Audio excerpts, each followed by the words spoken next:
Bismillahir Rahmanir Rahim. Alhamdulillahi Rabbil Alameen. Ar-Rahman Rahim. Maliki Yawmiddin. Iyyaka na'budu wa iyyaka nasta'in.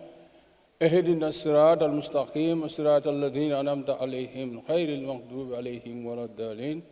Bismillahir Rahmanir Rahim. Qul huwa Allahu ahad, Allahu samad. Lam yalid wa lam yulad wa lam yakul lahu kufuwan ahad. Bismillahir Rahmanir Rahim. Qul a'udzu birabbil falaq min sharri ma khalaq.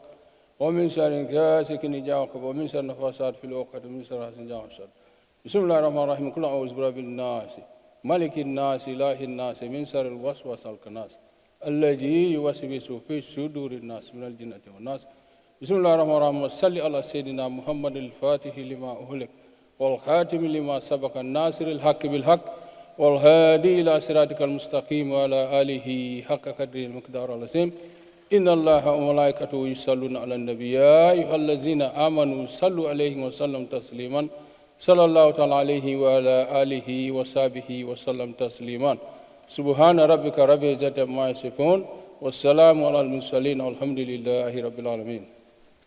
You have taught us in Holy Scriptures that the earth is the Lord's and everything in it, the world and all that is in it. Without your permission, nothing can exist. First, we give our gratitude to you, God Almighty, for the revelation of the saints and souls whom you love, who initiated and founded this institute in 1947. We remember as well all those that worked through to make it what it is today. We give glory to you, God Almighty, for endowing the Medical Research Council Unit, the Gambia, the grace of being recognized as a regional seat of excellence. As we mark 3 score years and 15 of arduous research, development, and quality medical research trials in the Gambia and in West Africa, bless the leadership. May the GG, MRCG, JEC review projects without fear and favor. Grant the GG, MRC, JEC harmony and balance in its critical judgments as it approves research study. The Father, the Son, and the Holy Spirit. Amen. Mr. Adam Barrow and his cabinet ministers, your honorable presence, sir, in this event to celebrate our 75 years of impactful research is a testimony of your government's unflinching commitment to the health of the Gambian, improving the health of the Gambian people. This celebration is marked by a symposium, 3-day scientific international symposium, where we hopefully will discuss MRC's unit achievements, but also it's an opportunity to foster collaborations with scientists all over the world.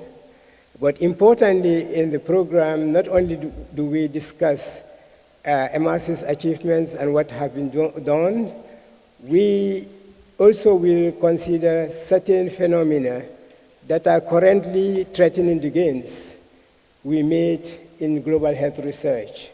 And you know that very well, that is the climate change issue. Climate change impacts on biodiversity and loss of biodiversity, and subsequently that influences the potential to have emerging infections. And so this forum will embark on such discussions as well in order to see how to mitigate these things that will enable us meet the SDG 3, that is Global Health for All. As we mark this celebration here, I inform you that at MRC, concurrently, we are having a poster exhibition there by the staff where we have invited the public, the school children, the community leaders in Combo, and many of the communities that we have been dealing with, collaborating with in research. Currently, they are at the MRC. And I do hope that we will finish early today for the international scientists to also join that, poster exhibition, as well as for them to enjoy our Gambian cultural shows there. So with that introduction, I call upon the unit director, Professor Alessandro, to give his welcoming remarks. Assalamu alaikum. It is a great honor and pleasure to welcome you to this event celebrating 75 years of impactful health research of the MRC unit in Gambia at the London School of Hygiene and Tropical Medicine. We are extremely grateful you have been able to find time in your busy schedule to attend this celebration. This event also celebrates the substantial work the unit has been doing in building the next generation of African scientists, including Gambian scientists.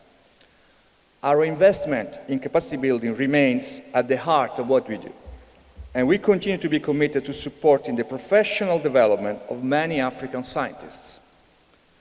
This 75th anniversary provides the opportunity to look back at our history and celebrate some of the unit achievements and reflects on the way forward. It is a rich history, crossing several historical periods during which new ways of thinking emerged, new tools for diagnostic and treatment, and for disease control were developed. The unit has been and continues to be deeply involved in such development, with outputs that have had and continue to have a major impact on human health across the world, including the Gambia. The information generated by the unit has been and is used by policymakers to guide their effort to control disease and improve health, human health across the world. Allow me to make an example of malaria, because I'm a malariologist. The unit has been at the forefront of the development of control intervention against malaria. Today, thanks to the implementation of tools that were first evaluated by the unit, often in close collaboration with the National Malaria Control Program, malaria in the Gambia has decreased to such level that the National Malaria Control Program is aiming at achieving malaria elimination by 2025, which is only a few years away. This is the result of the impressive work done by the National Malaria Control Program. Similarly, I would like to mention the Millennium Development Goal 4 of reducing by 2/3 between 1990 and 2015 under-5 mortality, childhood under-5 mortality, which in the Gambia was achieved in 2008, 7 years before the deadline of 2015. Such an impressive achievement is the result of both decreasing the burden of malaria and also of decreasing the burden of vaccine-preventable diseases, following the implementation of several vaccines evaluated by the unit and also implemented by one of the best program of immunization, EPI, in Africa, which is the Gambian program. I could provide some other example, but the point I would like to make here is that this fantastic achievement have been possible thanks to the close collaboration between the Gambian government, particularly the Ministry of Health, and the unit. And I hope and plead that such collaboration will not only continue, but will be strengthened. United, we are stronger. Together, we can do great things and achieve a lot to improve the human health across the world and also in the Gambia. These last 5 years have been extremely challenging. The COVID-19 pandemic has changed the world and challenged both the social structure of our global society and the health systems. The unit has been at the forefront, together with the Ministry of Health and other partners, in the fight against COVID-19.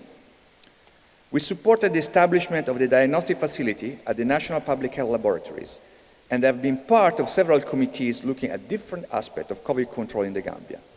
We are also able to provide some projection on the potential development of the epidemic in the Gambia that helped the Ministry of Health to plan control efforts.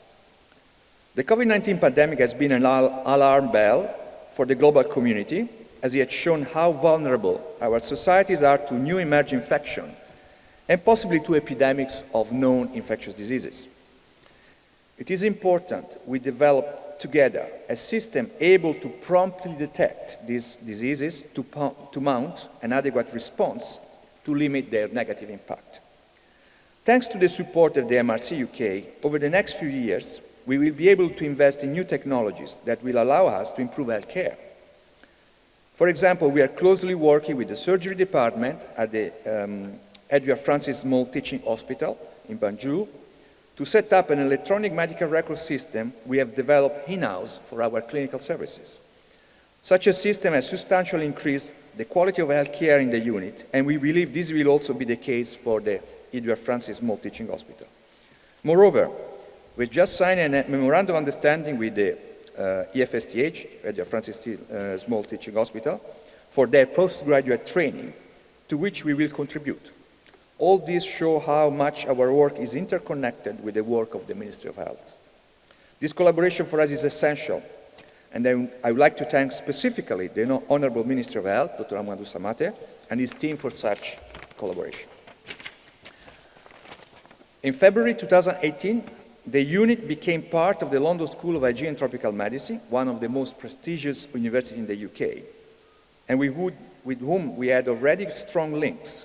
Here we are, 4 years later, with many ongoing activities that expand our capacities. Being part of the London School of Hygiene and Tropical Medicine is clearly an opportunity to promote training by having courses taught in the Gambia, potentially increasing access for professionals in the Gambia and other West African countries. We are about to implement the introductory course in epidemiology and medical statistics that was first done here in the Gambia in 2019 and was then suspended because of the COVID-19 epidemic. We have plans to implement short courses on clinical trials and other topics which should be accessible to Gambians and other young professionals across West Africa. We are also trying to increase the number of courses to be done here. Moreover, being part of the London School of Hygiene and Tropical Medicine provides the opportunity to be involved in the school centers, which are research and training hubs, focusing on specific topics. And I make an example here because it was launched only a few days ago, the Center for Epidemic Preparedness and Response, in which one of our senior scientists, Professor Martin Antonio, is the center co-director. The unit is a recognized international center of excellence for both research and training. We have established strong links with other West African institutions. For example, we just signed a memorandum of understanding with the University Cheikh Anta Diop in Dakar and with institutions across the world and in different continents. Australia, Belgium, Netherlands, France, Spain, USA, for example. We are looking forward to further strengthen our collaboration with the University of the Gambia, as I believe this will be mutually beneficial. I would like to thank the Gambian government for the long and fruitful partnership, the Mrc UK for its long-standing support, the London School of Hygiene and Tropical Medicine, and specifically Professor Liam Smith, for listening to our need and for having an open mind. Finally, I would like to thank our fantastic organizing committee chaired by Professor Hassan J. and supported by many of our staff. And allow me 1 minute just to list their names. These are Steve Tisbe Fayejouf, who was here, Margaret Pinder, Jaman Jack, Davis Makama, Badungay, Toyin Togun, Mahmoud Jouf, Famara Fofana, Awa Fofana, Adam Drame, Ya Anki Jane, Jaina Badsanyan, Sharif Jame, Omar Bajo, Mortal Andau, Babuka A. Ture, Famara Kamara, Tida Saidi, Angela Cooker, Adi Ture, Oya Gay, and for the transport, Fanta Singata. They put together a fantastic and stimulating program I'm looking forward to attend. Thanks to all our staff for their commitment and works. Thanks for making the unit successful. Gambia Baraka, Gambia Jirejef, Alama Benwu Diyala. Thanks for your attention.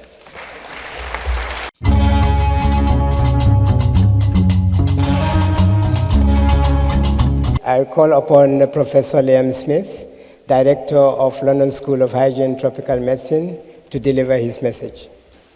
The MRC UKRI Chief Executive Director, who is with us virtually, Director of the MRC Gambia unit at LSHTM, international and national scientists and colleagues, ladies and gentlemen, all other protocols duly observed. I'll start with saying a thank you to everyone who's been involved in organising this fantastic event. And it really is 75 years, 1947, an incredible achievement. to go for so long with so much success. And it really makes me feel proud. And proud, I looked it up, and it means a deep sense of satisfaction and happiness that comes from being associated with people or that are doing good, or the good things that have happened. And I think everyone who's been involved with the unit and worked with the unit or in the unit over the years can really be proud of themselves, proud of each other. The unit joined LSHTM in 2018, and I've only been director of the school, as we call it, LSHTM, for just over a year. So I can really take no credit, well, almost no credit, but I remain enormously proud of the unit, its incredible scientific contributions, and the way it's built expertise, not just in the Gambia, but more widely in the region. And getting to know the unit and the Gambia a little more over the past year or two has been a real pleasure. I've especially noticed how trusted the unit is within the Gambia.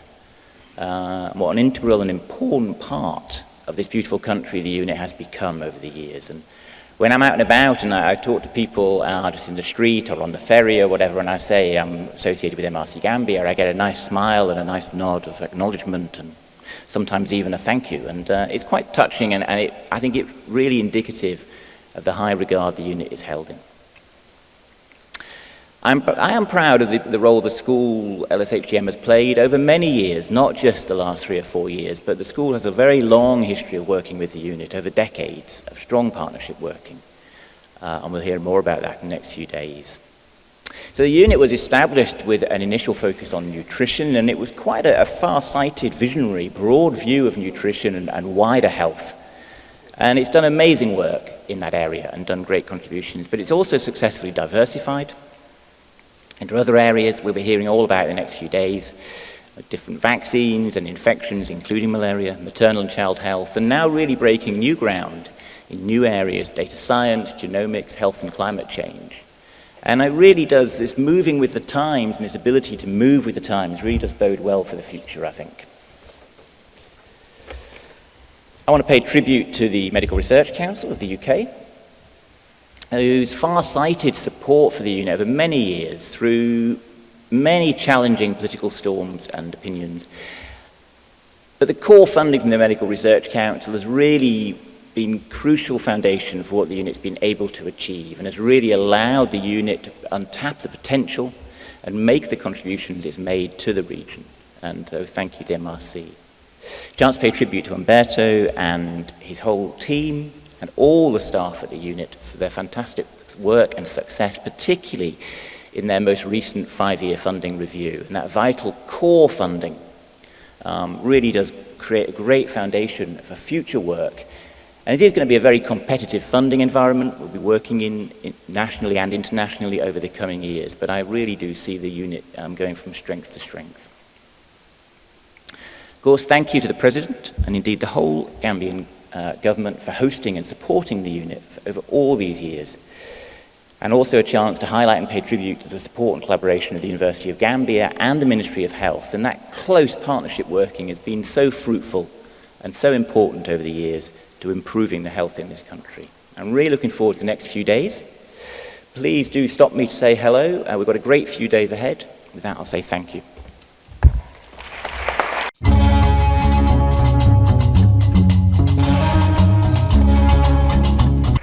Thank you, Liam. Thank you. We appreciate the consistent support we receive from London School of Hygiene, and we thank you for your leadership. Thanks so much. That's a beautiful speech. So I will indulge in you to listen the Chief Medical Research Council in the UK, United Kingdom Research and Innovation, who are principally the sponsors of the MRC unit.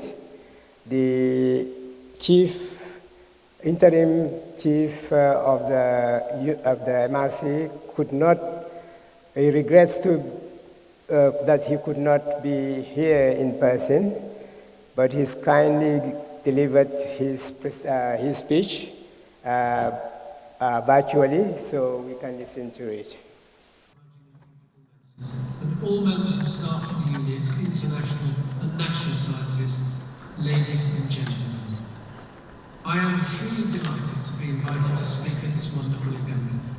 I wish I could have joined you in person. It's a real honour for me, on behalf of the MRC, to join in this celebration for the Gambian Unit's 75th anniversary and to acknowledge the incredible package of achievements that have been delivered through MRC's support since its inception, working in close partnership with the government and the people of Gambia. It really does show how medical research can change lives. Before discussing some of these achievements, I would like to highlight how important this investment has been and will continue to be for us all at a strategic level as we seek to improve the health and the well-being of our global community. First of all, the Medical Research Council remains committed to supporting research for global health. We are a UK government funder, but our interest has never been limited to the United Kingdom, diseases of the United Kingdom, or United Kingdom health alone. And the unit here represents the single biggest investment that we've ever made in this important area, that of global health. And I think beyond the focus on global health, the exciting research here at the unit also delivers against our core scientific strategy, addressing really important issues like maternal health, the impact of nutrition, novel vaccine development, and public health.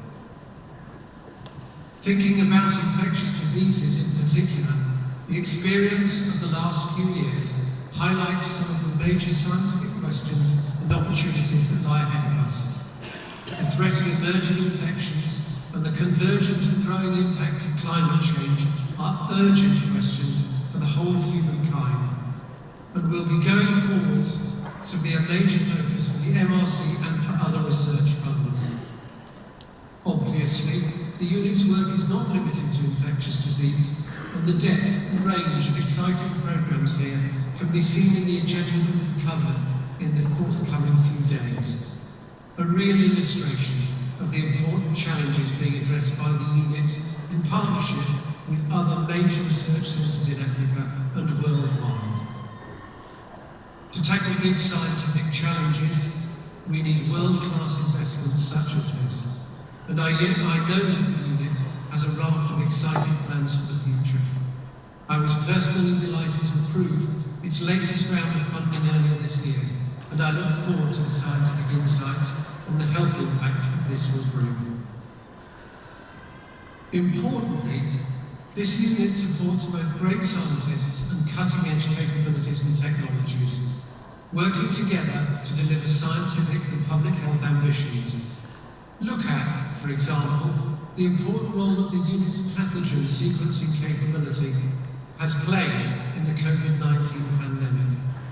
This form of strategic investment also underscores our commitment to supporting people and careers, enabling talented individuals everywhere to develop and gain the skills and to seize the opportunities to address research and innovation needs and challenges.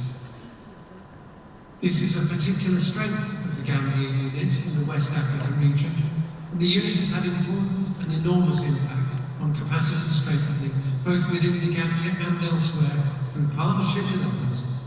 And we see great opportunities for the team here to continue to expand as a training hub for African scientists in the region, sharing their expertise for the wider good. Relatively few of the Medical Research Council's investments have taken place for as long as our partnership here in the Gambia. And looking back over the past 75 years, it's apparent that it is not a static investment. Indeed, the work of the unit has continually evolved in response to the needs of the region, addressing major health risks and disease burden in partnership with local communities. Some of the work at the unit has been really breathtaking, making a huge contribution to the lives of people in the Gambia and worldwide. The unit started out with a focus on human nutrition, and this continues to be a major strength of the team here, running through activities. For example, recently demonstrating the benefit for infant thymic size of micronutrient supplementation for young children, or the impact of lipid-based nutrition supplements during pregnancy to bolster neonatal immune reactions to vaccination in infancy. The benefits of sustained funding support are apparent via the Gambia Hepatitis Intervention Study, a long-standing collaboration between the unit and the WHO's International Agency for Research on Cancer, and one of particular interest to me as an academic hepatologist. This is a long-term follow-up of a cohort of children vaccinated between 1986 and 1990 to evaluate the life course impact of the vaccination policy on hepatocellular cancer. This type of work takes decades. When we reflect on the past 109 years of our own existence as a funding organisation and consider the impact of the MRC-funded research, one of the standout exemplars has been right here in West Africa. Just look at the decline in malaria burden in the region. Great strides have been taken towards the unit's long-term objective of eliminating malaria, as driven, for example, through the groundbreaking work like the early demonstration of the impact of insecticide-treated bed nets on reduction of malaria and the impact of house design on malaria transmission. This world-leading effort continues today with, for example, a recently published typical trial of mass drug administration of, for example, ivermectin to reduce or interrupt malarial transmission in the Gambia. Another significant public health achievement has been delivering the pioneering trials led by the unit that demonstrated that azithromycin was an effective treatment for trachoma. The evidence from this was followed by the rollout of an elimination study that has successfully removed trachoma from the Gambia, as announced last year by the WHO. This disease had previously accounted for 17% of blindnesses in the Gambia. And finally, let's look at the substantial reductions in invasive pneumococcal disease after the rollout of pneumococcal conjugate vaccines in the Gambia in the late 2000s. Collectively, these are truly impressive, trailblazing achievements with significant and sustainable health impacts that I hope everyone in the unit, everyone who participated in the vital trials to develop and implement this research, and everyone who has supported the unit's work is immensely proud of. Now, I know that you're about to hear from the Honourable Minister for Health and then from His Excellency, the President of the Republic of Gambia. So I wanted to close by saying that none of this would have been possible, could have been possible, without the vital support of the Gambian government and the people of the Gambia over very many decades. That relationship with the community is really at the heart of everything that we've been able to do, and we are most enormously grateful. And we look forward to this partnership continuing well into the future and to continue to be as productive and important as it has been.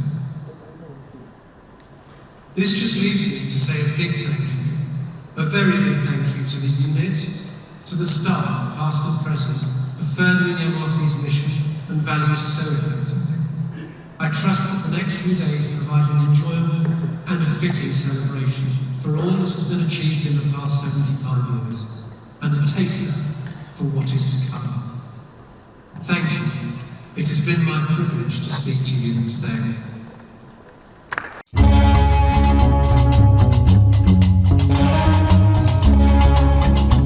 Thank you, John. There's a little bit of shift in the program.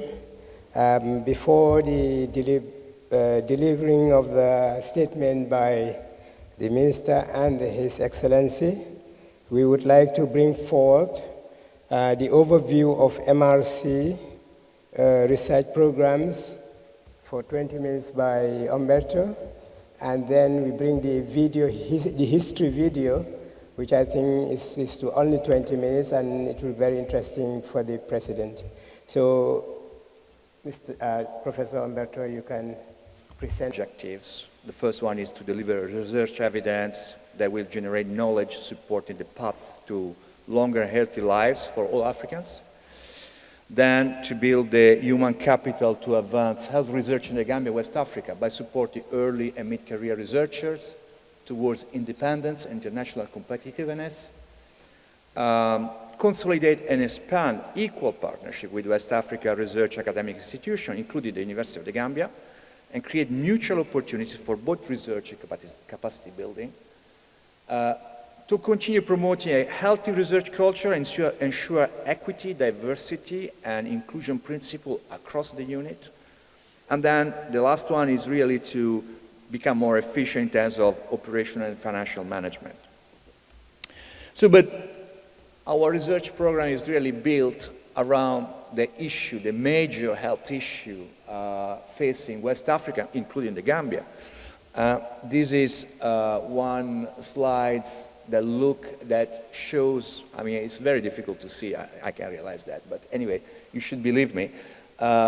This is the death rates in children under 1 month by region and by cause. And you see here that Western Sub-Saharan Africa has the highest burden of deaths in children under 1 month. And then here in red, you see the major causes: neonatal sepsis, neonatal encephalopathy, preterm births, lower respiratory infections, diarrheal disease. We work on most of these diseases. If we look at the death rate in children below 5 years, still by region and cause, again, West Africa is not doing well. It's here, it's the highest mortality rate, although this may have changed in the last few years. But if you look at the causes of deaths, these are malaria, lower respiratory infection, diarrheal diseases, nutritional deficiency, and other non-communicable diseases. These are the most common. And again, we work on most of these diseases. Maternal mortality, major problem here is maternal mortality ratio, so number of deaths by 100,000 births by African regions, Central, Eastern, Southern, and Western Sub-Saharan Africa. You see the Western Sub-Saharan Africa, you are here at around over 400 deaths per 100,000, which is huge. And again, we have a program that tries to look at maternal and neonatal health. But most of these causes of death are due to infection, but this is changing, and the non-communicable diseases are going to become more and more important. Sub-Saharan Africa is facing a growing burden from chronic diseases, ischemic heart disease, stroke, diabetes, and so on and so forth. You see that by 2015, compared to 1990, the rank of non-communicable disease has increased, has gone up. And this is due to a combination of changing food habits due to urbanization, aging population, sedentary lifestyles, and so on and so forth. And yes, this is a projected growth of the urban population up to 2050. And you see that by 2050, more than 50% of the population in Africa will be urban, with about 1 billion people living in cities. And this actually needs thinking about what are the best tools, the best approaches to prevent diseases in an urban context, which will be very different or quite different from a rural context. And then the other issue is climate change, greenhouse gas emission, which are going to provoke climate change. We can see it already with flood, heat waves, drought, fires, and also you can see here at the bottom some of the consequences of this climate change, which is increasing vector-borne diseases, respiratory diseases, cardiovascular diseases, impact on mental health, and other nutrition. And this is particularly unfair to Africa, because Africa has been the continent with the lowest emission of carbon over the past years, but is the continent, so you can see here the emission here, but the continent that is going to suffer the most from this climate change. So we need to really look into this and try to find ways of mitigating this problem. So our strategic vision for the unit has been thought through this situation. So it has been formulated to respond to the raising challenges faced by Sub-Saharan Africa, namely climate change, migration, rapid urbanization, that will have a major health impact. As I mentioned before, our overarching aim is to deliver research evidence that will generate knowledge supporting the path to longer and healthier lives for all Africa by 2030, which is not very far away, I have to say. So the scientific objectives are to contribute to the control, elimination of infectious diseases, including outbreaks, decrease the unacceptably high burden of maternal and neonatal mortality, address malnutrition, including diet-related metabolic diseases through discovering science, and then address the rising burden of non-communicable diseases with special attention to those related to urbanization and climate change. So this agenda, these objectives are shaped by what I said before in terms of situation of the problem that we have to tackle. And we try to do this also to create a strong environment for scientists to provide research support, provide a strong data management. This is extremely important. Clinical trial support, we do quite a lot of clinical trial, providing laboratory services that are accredited and they are excellent. So our thematic structure is, we are divided into 3 themes. Disease control elimination here, which I'm leading with Professor Anna Roca, who is in the audience. Vaccines and immunity, led by Professor Beate Kampmann, and then nutrition and planetary health, led by Professor Andrew Prentice. And beside these 3 teams, we have 3 cross-cutting areas, which are maternal and neonatal health, West Africa, and planetary health. Now, as you see, this structure is, so I'm going to explain what are the core strategic platforms. So our research is based on our capacity provided by core strategic platform. We are very much involved into London School of Hygiene Tropical Medicine Center. You have some of them here. For example, the TB Center, Toyin Togun is here. He's always complaining I don't put TB Center, but I did put this time on the slide. And the vaccination, the director of the vaccination center is Professor Beate Kampmann, who is also here. I mentioned before the Center for Epidemic Preparedness and Response, which is not here because it's just been launched, but also the Center for Climate Change and Planetary Health, and so on and so forth. And also we have a very strong training department, career development, that is led by my colleague and friend, Professor Hassan Jay. So this is the this is the structure, and you see you have here the teams, you have here the research services, and by the way, we are going to invest in data science because we think that data science is really something that is going to become extremely important, is already important, but it's becoming to be increasingly important in the next few years. And then here you have the core strategic platform with genomics, and I'm going to show some example. Surveillance epidemic preparedness, which we have to still develop, health and demographic surveillance system, and then chronic disease and urban health. And these 2 are going to be developed in the next few years. Just to show that we have experienced quite explosive growth over the last few years, and you see here the number of projects. At the moment, we are about 120, 130, I mean, this is still 2021, 120, 130 projects ongoing with about something like between 18 to 20 clinical trials ongoing. So, and our model is quite unique within the MRC family because MRC provides support for our core functions, so key positions, support of the lab, support of clinical work, but all our research projects are supported by external funding. So we spend quite a lot of time looking for resources. And we are across the Gambia. Here is the number of staff in different locations across the Gambia. Here Fajara, Canada, we have a field station, Basse, we have a field station, but we have staff embedded into other Ministry of Health facilities, and thanks a lot for this. This is show a close collaboration with the Ministry of Health. And also, I just want to say that the field station, one in Canada, one in Basse, have state-of-the-art laboratories so that we can actually process and do investigation of samples very close to the field where the samples are collected. So the idea is to have a high-tech platform close to the field and able to do as much as possible on-site without sending sample abroad, if possible, and without sending database abroad, having the capacity to analyze sample, having the capacity to analyze data sets here.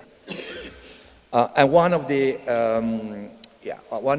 recent developments is our molecular laboratory building that was opened in October 2021 with our high-performance computing, which allowed us to do groundbreaking research. And this is one of the examples, the COVID testing. We were able to sequence COVID, isolate SARS-CoV-2 viruses, and are able to see the different variants. These are the different waves. This is the time, the different waves of the different variants that were in the Gambia. But also, we have this health demographic surveillance system. There are 3 sites, one in West Kiang, one in Farafani, one in Basse. They all together, they sort of cover a population of about 300,000 people. And these allow to look at trend in demography. And I mentioned before that the Gambia reached the Millennium Development Goal 4 7 years before the deadline of 2015. And this is the evolution of the child mortality over the years between 1988 to 2008. You can see the huge decrease of child mortality, but although neonatal mortality remains roughly the same. And so this provides to the Gambian government also information about the evolution of disease, the evolution of mortalities. So some achievement over the last 5 years. For COVID-19, we support the MOH response, Ministry of Health response. It identifies SARS-CoV-2 variants. For malaria, which is close to my heart, we characterize the residual transmission in the Gambia, show the flow of malaria parasite between west and east, look at drug resistance and also population structure of the parasite across Africa, and this was always done in close collaboration with the National Malaria Control Program.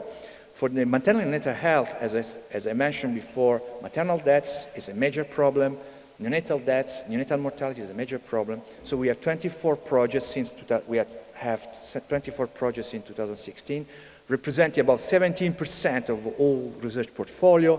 And I would like to mention, this is something that is very important for the vaccine immunity team, the work that has gone into, thanks to Professor Beate Company, also at Clark, maternal vaccination to protect both pregnant women and their offspring. And for pneumococcal diseases, severe hypoxia pneumonia. For TB, there was a program on childhood TB. This resulted in 50% increase in childhood TB notification rate, and also the identification promising biosignatures, so signature that can allow the production of new diagnostic tests.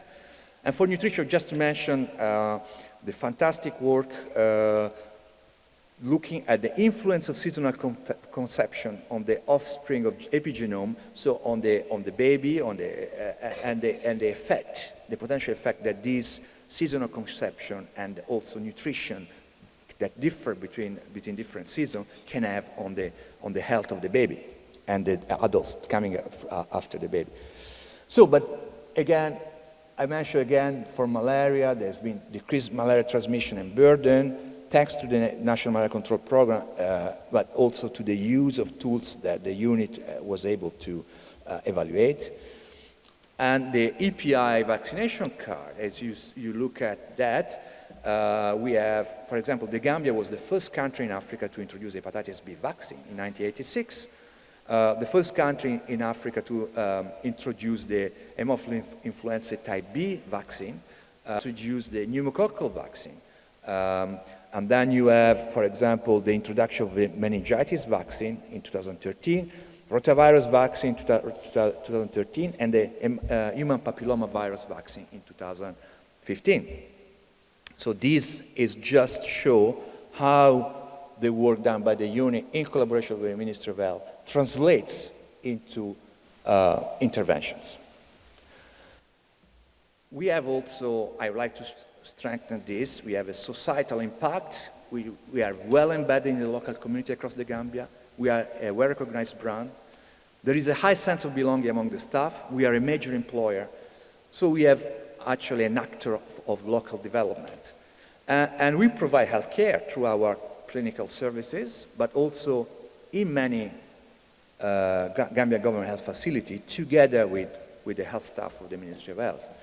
And we have, over the past year, tried to invest into a green campus to have a lower carbon print. And so we have, for example, the largest roof solar installation, at least at the time I was doing the slides, you know, one of the largest solar installation in West Africa that provides something like 25% of our electricity consumption. Training, I mentioned, this is very important. We have 4 elements in training: technical research support, skills development, development of talents through supported pathways, research leadership development programs, and then sub-regional and international capacity strengthening initiative. And here is a snapshot of the trainees between 2017 and 2022. We had 245 trainees, most of them Gambians, 197 of them were Gambians. And you can see it's divided by PhD, by type of training, PhD, MSc, BSc, and professional certified course. And basically, before PhD, most of the trainees are Gambia. The PhD, we are about half Gambians and half from other African countries. But also, we provide opportunity for young people to come and do an internship. And we had, during the same period, 835 interns. And you see there where they were, how they were divided: support services, laboratories, and clinical services. 621 of these were Gambians. And other African, and about another 100 from across the world. So, and this is just to look how many early postdoctoral fellows we had, mid-career postdoctoral fellow. You can see here the names. I'm not going to go through them one by one, but just to show that we have quite a lot of Gambians here and quite a lot of scientists from other African countries. And not only this, but people who have passed through the unit, they became global health research leaders. And here again, some example. For example, my friend Dayo Ifedayo Adedifa, who is now director of the Nigerian CDC. Joseph Okebe, I was his supervisor, his PhD supervisor, is now at the Liverpool School of Tropical Medicine. Julia Mwesigwa, I was also her supervisor, and she's now with PATH in Uganda, for example. I'm just mentioning a few I know. And also Ahmad Ba, deputy executive, actually is the director now of the NANA. So, in terms of MRC contribution to healthcare delivery, I just want to mention the clinical service department, 100,000 consultations per year with 1,500 admission. And this is some example of the support to Gambia facilities that goes back, I mean, I just start from 2015, you know, but for example, here you have £50,000 check to support Basse Major Health Center, you know, and recently the different donation of medical equipment, for example. So, I think in conclusion what I'd like to say is that in the next 5 to 10 years we are going to increase the human capital and continue our training and capacity building activity. We would like also to use advanced technology, investigate, evaluate advanced technology to improve healthcare delivery and access. As you can see from my presentation, we like to think Mrc Gambia, getting training and maybe going away in other places, in other institutions to work. And so eventually significantly contribute to further develop research capacity in West Africa. I think this is the last slide. Thank you for your attention.